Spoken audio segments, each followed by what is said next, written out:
All right, so many of us have had this sensation, feeling lost, not sure what to do with our lives. Well, three friends decided they would do something about that feeling. So they quit their jobs, they ditched their boyfriends, and they left to travel the world for a year. So what did they learn from this adventure?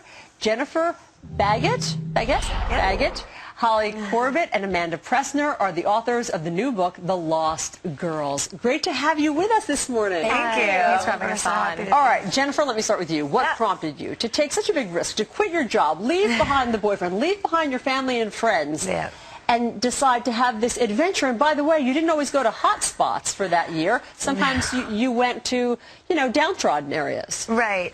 I think for me, I was living and working in New York City, and, I loved my job and I loved my boyfriend, but I just had that sense of, that my 20s were kind of passing me by, and what was it all about? There had to be more out there, and I really had dreamed to go to Kenya for my entire life, and I just thought, it's now or never to figure myself out. Wow.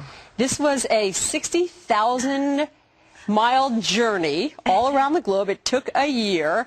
Holly, what was the most eye-opening thing that you experienced on the journey? It's hard to put it just to one thing, but I would say when we hiked the Inca Trail in Peru, and that was our first group accomplishment, I think volunteering in Kenya was an amazing experience for us, and going to the ashram in India and finally getting my meditation breakthrough after a month of struggle was right, that's pretty intense. And while you were doing yoga, the other girls were like sipping, pina coladas at the beach. Right, absolutely.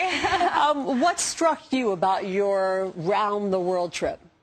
Well, I think we went away for the year thinking that we would find that the world was so different than it is here in the United States. And one of the simplest lessons, but one of the largest ones for me, is that everybody inherently has the same sort of struggles and the same desires for their family and for their friends and for their loved ones. They've all put their pants on one leg at a time, just like we do. And while I saw the differences between people, I really saw how we're the same. You also say that you believe one of the reasons to travel is to eat. Yes. What's the craziest I think we all believe that. What's the craziest thing you consumed?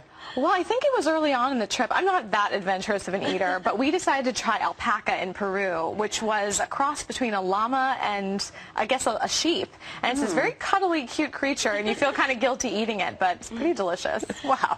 Jennifer, so what about people who can't just leave behind their jobs for the year? Now, with your perspective, how do people stop feeling lost but stay home? Absolutely. I mean, I think that's the big lesson, is that we chose to take a trip and travel to find what we were looking for, but it's in the simple things. And I think the most important thing is if you're in a situation and you feel stuck, if you're not happy, try to make a change. And that could be something really simple, whether it's joining an organization or spending more time with your family or taking a vacation. It's really volunteering. It's really just constantly reevaluating and making changes. We don't have much time left, but Holly, what's the one place we should all see before we die? New Zealand. I didn't know the world was that beautiful till we went to New Zealand. Oh my gosh, it's great. All right, Jennifer Baggett, Holly Corbett, Amanda Pressner. The book is The Lost Girls. Thanks so much for coming on to tell us about it. Thank you so much. Thanks for having us. Great to meet you guys. You too. All right, coming up.